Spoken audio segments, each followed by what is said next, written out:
All right, today's message, we're going to wrap up Wired. It's been a fun series, not as much fun as I thought it was going to be because it kept getting deeper and deeper and deeper. We're going to come up for some air this morning. This is my favorite message. I try to preach it at least once a year, and we're going to talk about temperaments this morning. All right, so we're talking about being wired, and so if you don't understand temperaments, you really don't understand the core of who you really are. And for some of you who've never heard temperaments, we say things like sanguine and choleric and melancholy. Maybe you're a little bit lost. If you've been through Growth Track, you took the DISC test, and so that's the same thing. So we're going to tie those two together. But I want you to know that God has us here for relationships, okay? He wants to win the world, and so we can only win the world if we have good relationships, because you're not going to win anybody that you're always angry with or frustrated with, or you're trying to beat them over the head with the Bible. That just never works almost. So we want to love them to Christ. In fact, Jesus gives us a new commandment. And he shows up. He gives us a new commandment to love one another. And it's very powerful because the old covenant had 360 plus commands. I think somebody says 365. You had to keep like 365 days a year. Almost impossible. Absolutely impossible. In fact, it was impossible. And that's why Jesus came. And then he gives us two. He says, I want you to love God and love people. But then, to be honest with you, he even rolled all that into one. So we went from 365 rules to keep to 2 laws to keep, to really just one. And here's the one law. He kind of just sums it all up with this. I love this passage. He says this. Jesus says, a new command I give to you, love one another as I have loved you, so you must love one another. So he even takes the 2, love God, love people, and says, look, let me just take it a step further. As I have loved you, which was I gave my life for you. I showed up, and there's so many passages in the Bible where you find Jesus was on his way to go take a break, and people were there, and he ended up just healing them too. And he never turned anybody down for healing. He never turned them down to lay hands on them. And so he says, as I have loved you, so go love one another. And so really he's telling us that we need to love one another. The problem is people are hard to love. And if you don't believe that, you're the one that's hard to love, okay?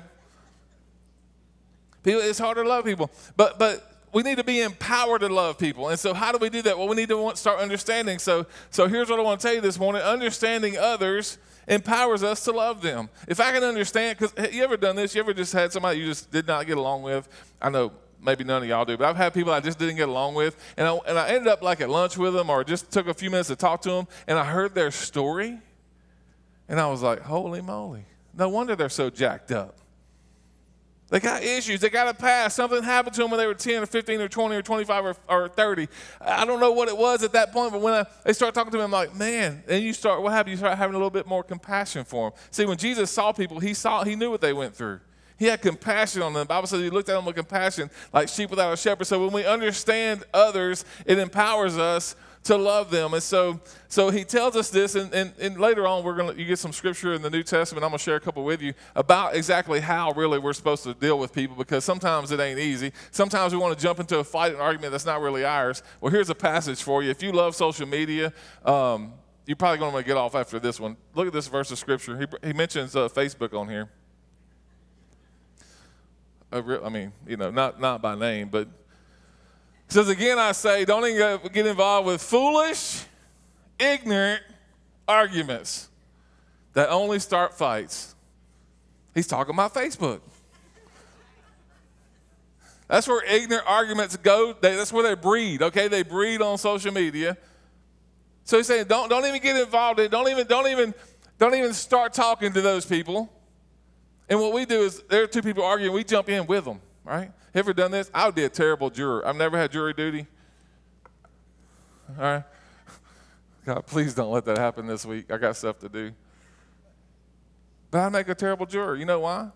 Because I'd be sitting listening to the defendant, and I'm just like, yeah, he's probably right. Now listen to the other side. I'm like, yeah, they're probably right. I would be I'm phlegmatic, right? We'll talk about that in just a second. I'll be flip-flopping, man. Like, yeah, that sounds good. Oh, that sounds good too. So I'll jump on this argument, and then I'm like, oh, wait. You know what? They said that's a pretty good point over here. And I would just be flip-flopping. That's why he says don't even get involved in it. Don't even touch it. Don't stay away from ignorant arguments.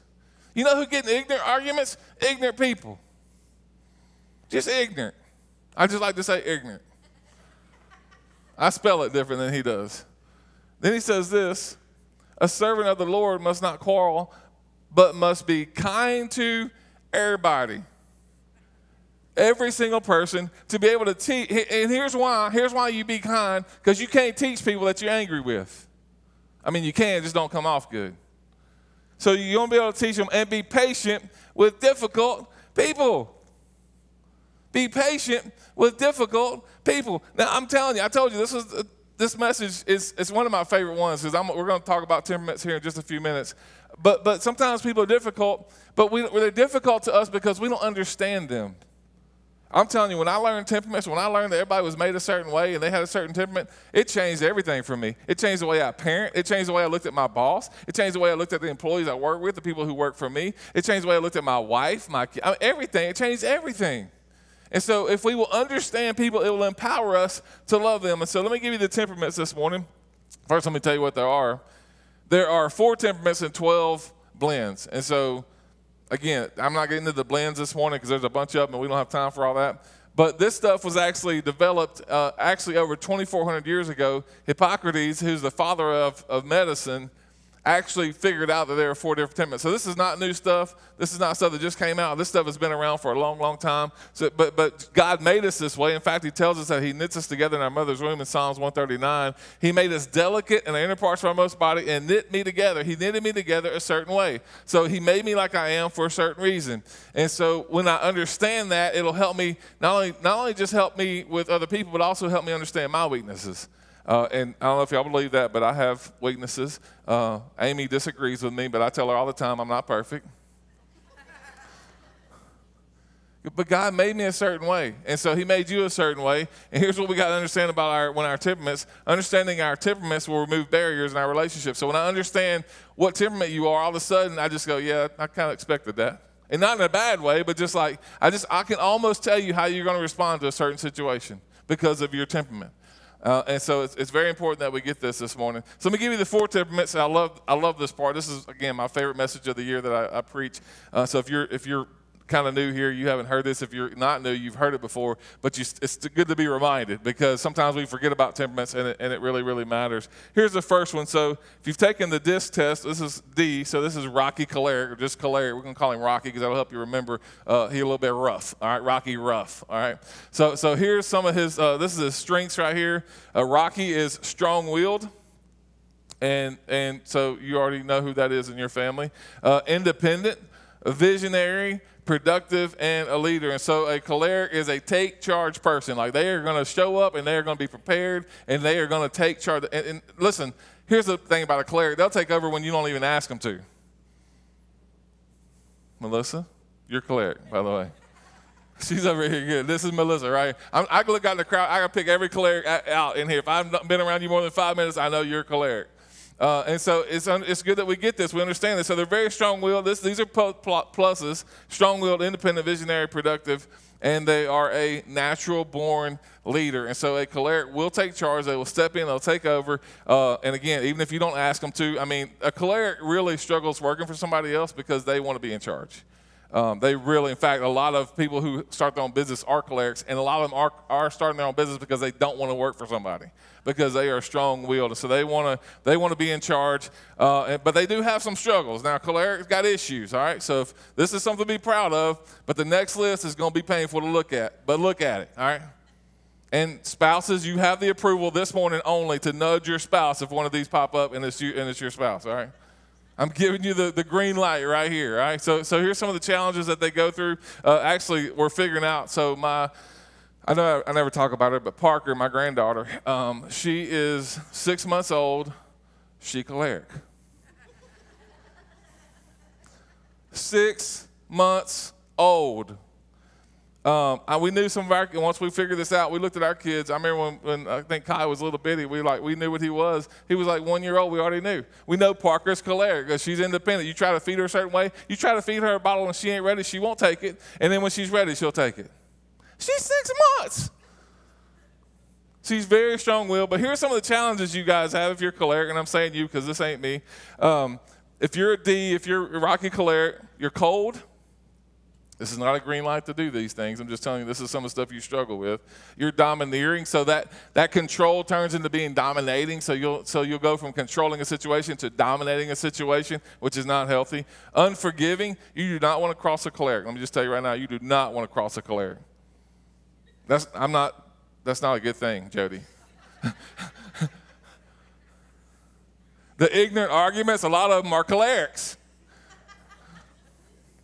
So they're unforgiving, they're angry and cruel. And I'm telling you right now, they will hold a grudge until Jesus comes back. I mean, when they get mad at you, that is it. So it is over. So they are angry and cruel and unforgiving. And so Rocky Choleric is, I mean, he or she is a tough character. And you want them in charge, but they got to have some grace, all right? So that's one half. So let me tell you about temperaments real quick. When I say blends, you have a primary and a secondary. So I've only met 2 or 3 people in my life, and I did not hang around them very long. They were only choleric. They didn't have any secondary. I mean, if they did, it was just a small sliver. And so you have 2. So you're going to be a blend of choleric and something else if that's what you are. Here's the second one, sanguine.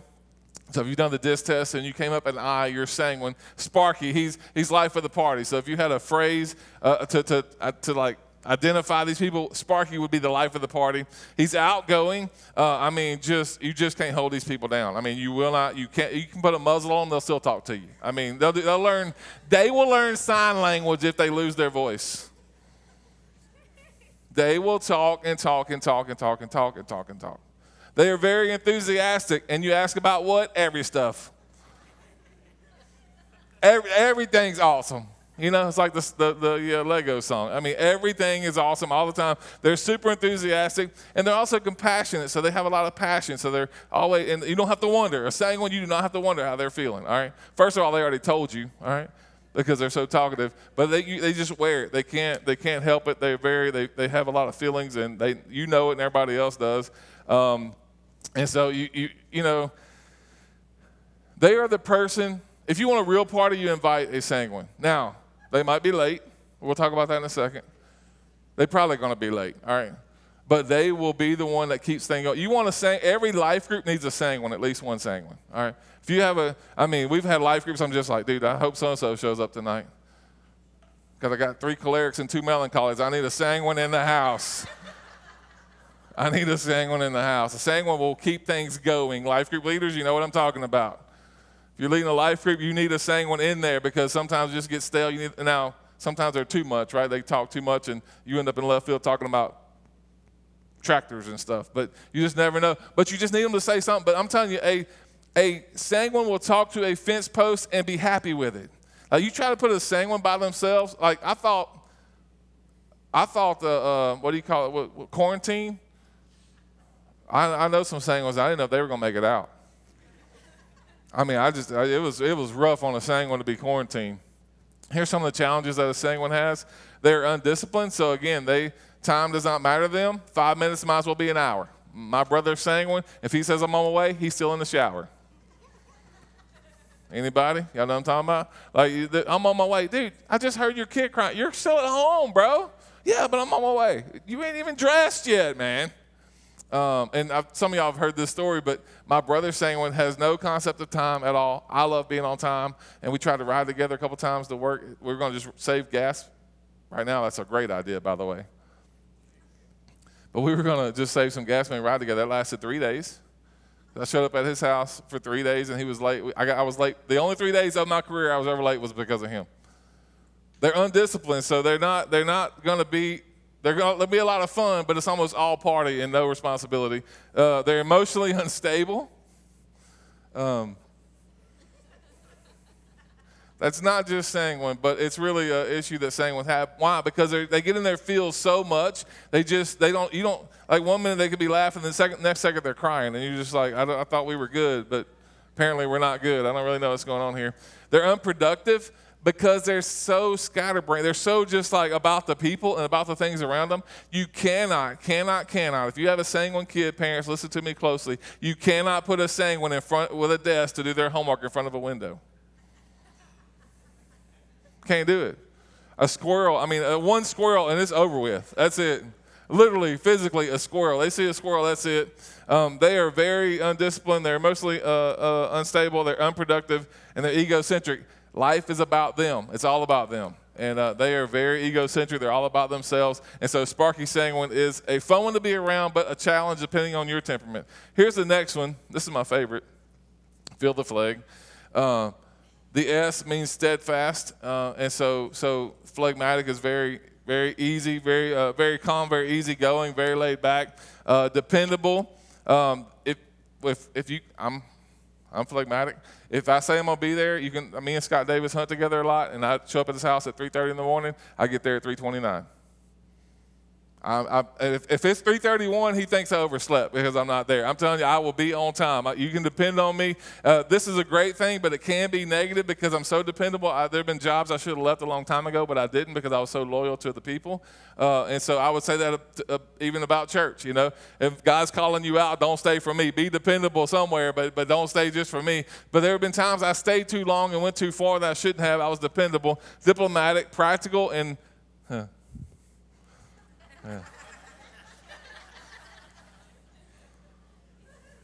They're hilarious, okay? But they're funny in their own way. I have a super dry sense of humor. Not as bad as my dad's. My dad's is really super, like, if he laughs, you write down what made him laugh because it'll never happen again, okay? But I love, my wife she does not like comedies. I love slapstick. What About Bob's one of my favorite movies. How many of y'all hate What About Bob? Let me see your hands. Yeah, there's a few of y'all too. I can't even say What About Bob in my house. I will get kicked out. But I love funny stuff. The humor is a big part of the Flegs personality. There's just a few things that they struggle with. I'll give you a couple. I don't deal with these, but some people do. I'll give them to you. Unmotivated.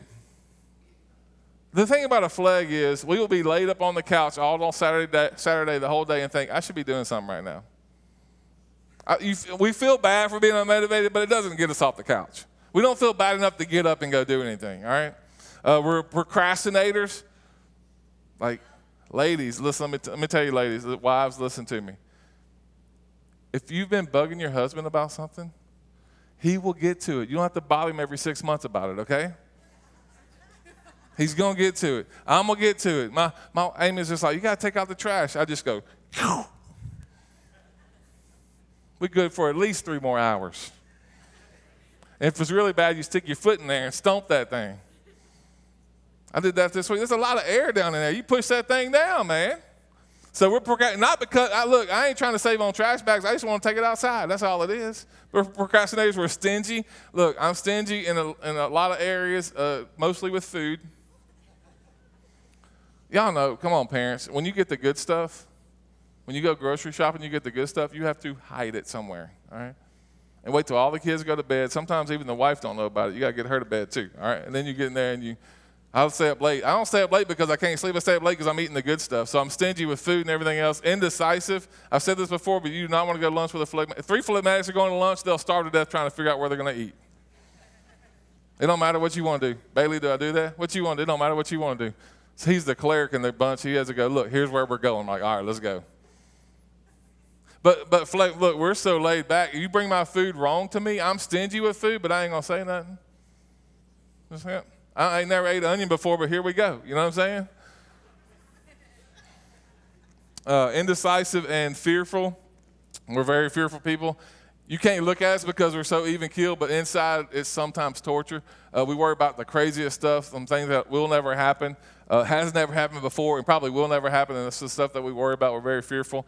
Don't take big risks. I was telling somebody the other day, my personality is probably the reason that we're not 3 times the size we are, but it's also the reason we're not 1/3 of the size we are, because but the Lord empowers me to take some risk with the church, but it's not a natural thing for me. I have to work at that. So it's not something that we're very fearful people, and so we can be. I'm not speaking that of myself, but phlegmatics can be very fearful people, and we do analyze a lot. Here's the next one. This was the last one, and not because it's less important, but just because that's where it shows up on the list. It's the C of the DISC test. Marty, melancholy. They are very gifted people. So this might be you this morning, very, very gifted. My father and my oldest daughter are both melancholy, so they're very gifted. Analytical. Industrious, man, they will get some work done. So you give them something, they're going to get it done, they're going to get it done right. And they're self-disciplined. They're going to make the thing happen, and they're going to get it done in a timely manner. They are dependable, but man, I'll tell you, they do have some struggles. Their list might be longer than everybody else's. I can't remember. This is just a few of the struggles and the strengths. Phlegmatic has the shortest list of struggles. I'm not kidding you. It's real. It's real. We have a lot more strengths than weaknesses. I think cholerics probably have more weaknesses than strengths. Melancholy is probably about even, but they're very self-disciplined. They're very analytical. Most people who are musicians and things like that, most of those are melancholy. They're artists and things like that. They're very, very gifted people. Here's some of the struggles that a melancholy might have. They're very moody. Like, you just don't even ask. You're just like, okay, we're crying today. That's what we're doing. Okay, let's go with cry today. That's what we're going to do. They're very revengeful. Like, you do not want to make a melancholy mad, because here's the crazy thing. A choleric will be mad at you and you'll know it, but a melancholy will be mad at you and you may never know. They are very revengeful people. They're very touchy. They're unsociable. They would rather be home and never see anybody ever. Ever. They're very critical and very negative, and the reason that they are sometimes seem to be unhappy is because they want perfection in an imperfect world, and so they seek perfection. That's what they're striving for. So they can be a negative person. So I just challenge you, if that's your personality, be aware of that. So I was thinking about these temperaments, and I was thinking about, really, we're all fit in one of these categories. We have to, because there's only 4. But also, really, that we're either introverts or extroverts. And I'm going to give you the test. If you don't know which one you are, I'm going to give you that test here in just a second so you can find out which one you are. Because some of y'all are just like, man, I got all the strengths and none of the weaknesses. You're sanguine, all right?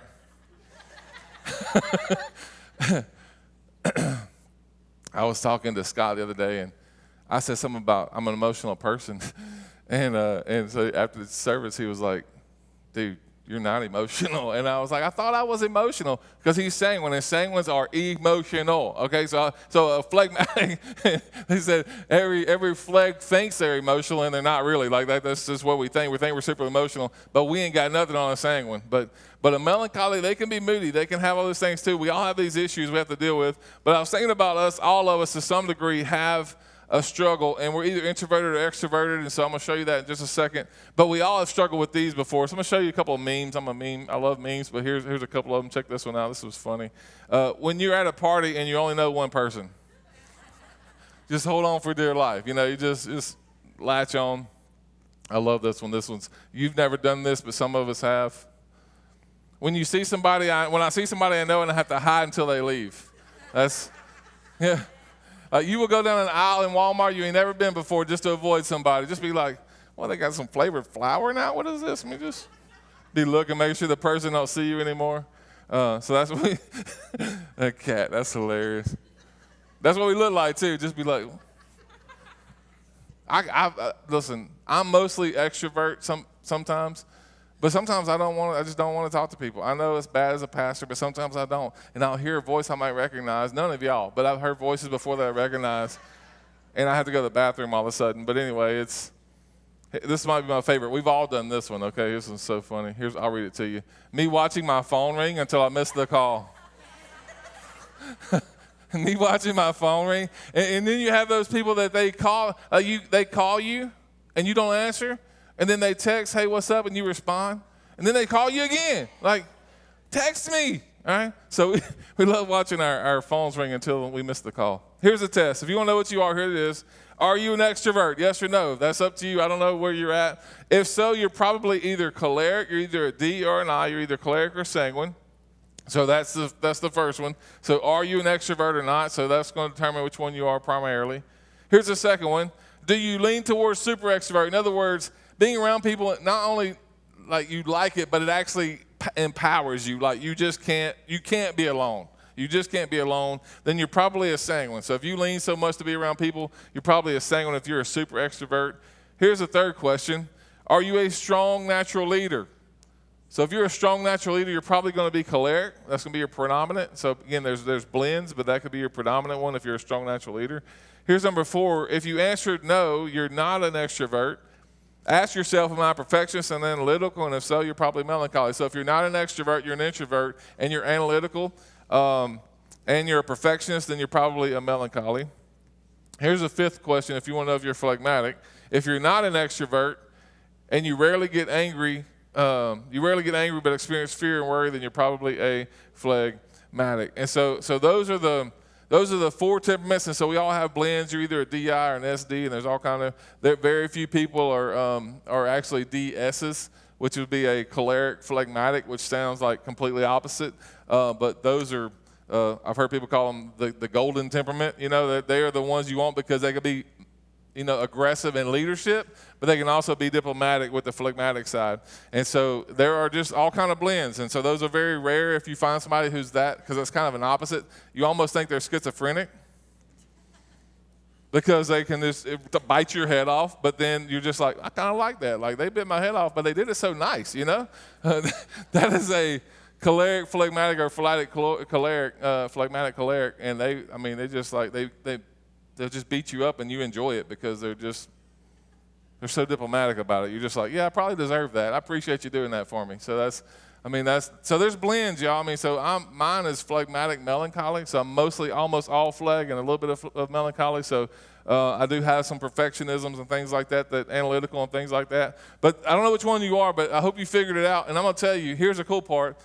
Just reading these things, you can figure out what your spouse is, what your kids are, what your employees and employers are. I'm telling you, knowing these things and going to work I kept some jobs because I knew these things. And I knew my boss was going to say something before he said it. And I knew, because one of the bosses I had was like almost all melancholy and nothing else. So I knew everything needed to be just right. And so because I had a little bit of that, I was able to do that and make him happy. And I'm telling you, it'll help you step up the ladder that you're on, that you're climbing in your job, if you know the temperament of your boss and the people around you, and help make them better. So I hope that helped you a little bit.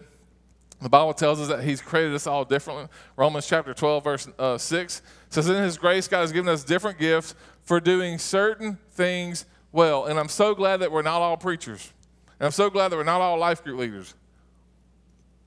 I'm so glad we're not all just musicians and not all just greeters at the door. We all have different things that we bring because we all have different personalities. And these 4 personalities come together, and you can see it in the world market. I'm going to just show you what it looks like. Here, if you want to put it all together, the hard-driving choleric produces the inventions of the genius-prone melancholy, which are sold by the personable sanguine and enjoyed by the easygoing phlegmatic. So that's what it looks like.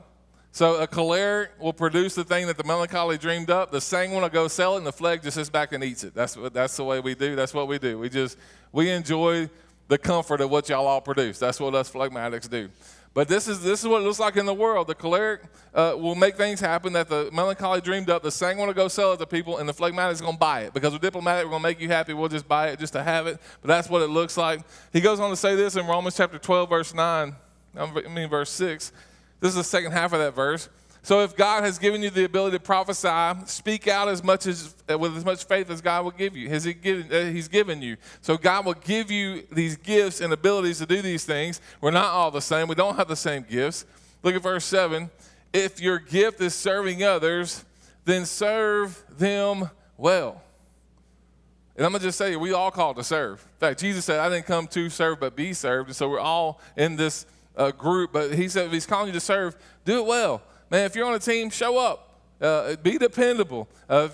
Not just do it as well as you can. And if you're a teacher, then teach well. Look at the next verse, verse 8. If you have the gift of encouraging others, be encouraging. Be an encouragement. I'm going to tell you right now, the world needs some encouragement right now. And I think a lot of encouragers quit encouraging because they didn't see any fruit from it.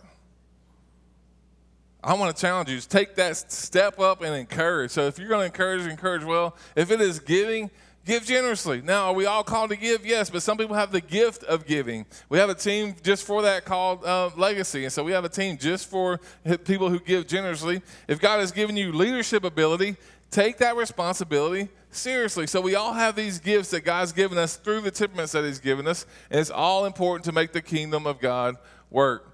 He says this, if you have the gift of showing kindness to others, then do it gladly. And this next verse ties it all together. To be honest with you, the next verse, when I saw it, it didn't, to me, really even make sense. Like, why is he putting this here? Because we're talking about gifts, and we're talking about serving other people. We're talking about giving, and we're talking about all these things. Why is he saying this right here? But watch this. Look at this. This is the very next verse, verse 9. Don't just pretend to love others. Really love them. What he's saying is, don't just go teach to teach. Don't just go encourage to encourage. You do it because you love the people you're doing it for. We talked about this a few weeks ago. The root is why you do something. The fruit is what you do. The root is why you do it. So when you serve others, when you encourage others, when you teach others, when you prophesy, you're doing it because you really, really love them. And I'm going to tell you, when you understand their temperament and how it works and all this comes together, it'll help you love them even more. I love hearing people's testimonies and their stories, and I can just stand here all day and give you testimony after testimony after testimony of what God did in somebody's life. And here's what I have found. As I'm sitting across from the person and hearing their story, I just start looking at them a little bit different. And I went from liking them a lot to just dude, I can't believe you went through that. I can't believe you did that alone. And we end up really loving them when we understand them. Then he says this, hate what is wrong and hold tightly to what is good. It's very, very important.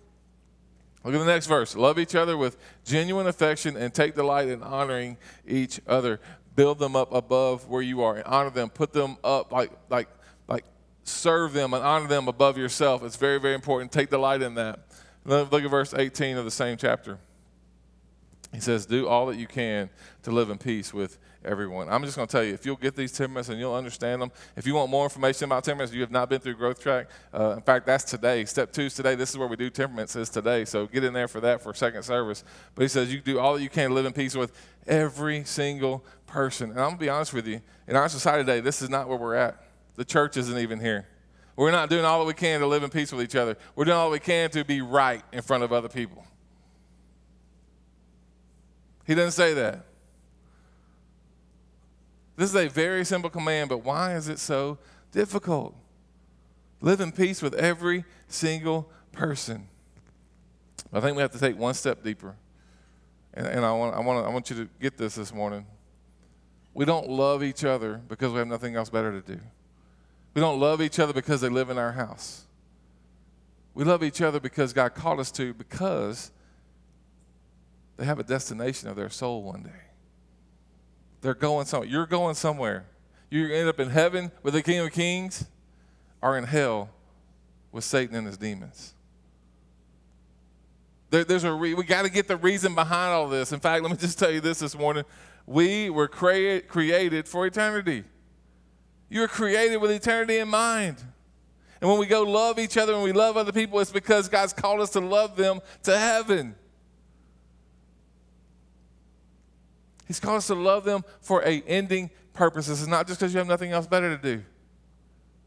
When we find out somebody's temperament or we find out our own temperament, we go love them. We can love them with eternity in mind. In fact, the Bible tells us that he has actually set eternity in our hearts. Look at this.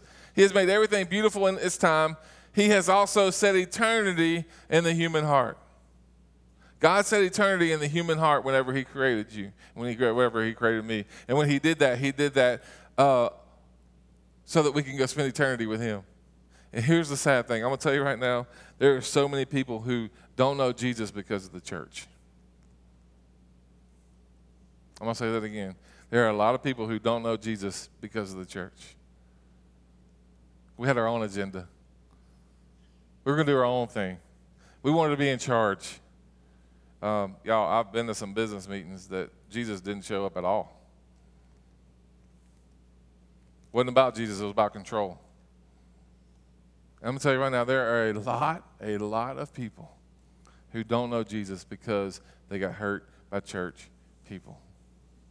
And he says very clearly he has set eternity in the human heart. And I'm going to just tell you, when you can just empathize with them and have compassion on them, Jesus looked on the crowd and he had compassion like sheep. They were like sheep without a shepherd. When we look at somebody like a sheep without a shepherd, let's go help get them going in the right direction. Well, I just don't believe what I believe. Good. I just don't like the way they treat other people. Go treat them well. I'm going to just tell you, when you respond to anger and frustration with love, it'll flip the script and they won't know what to do. We have to love people. I'm going to give you a tip that I learned from John Maxwell. He and I were having coffee one day. See, I'm super humorous. All right. Even if y'all don't think that's funny, I thought that was funny. I'm having coffee with John Maxwell. If you don't know who John Maxwell is, he's a multi-millionaire, maybe a billionaire with a bunch of books out. He's the guru of leadership. And I learned this from John from a conference that we went to. I call him John. We're first name basis, so he calls me Andy. But anyway, here's what he said.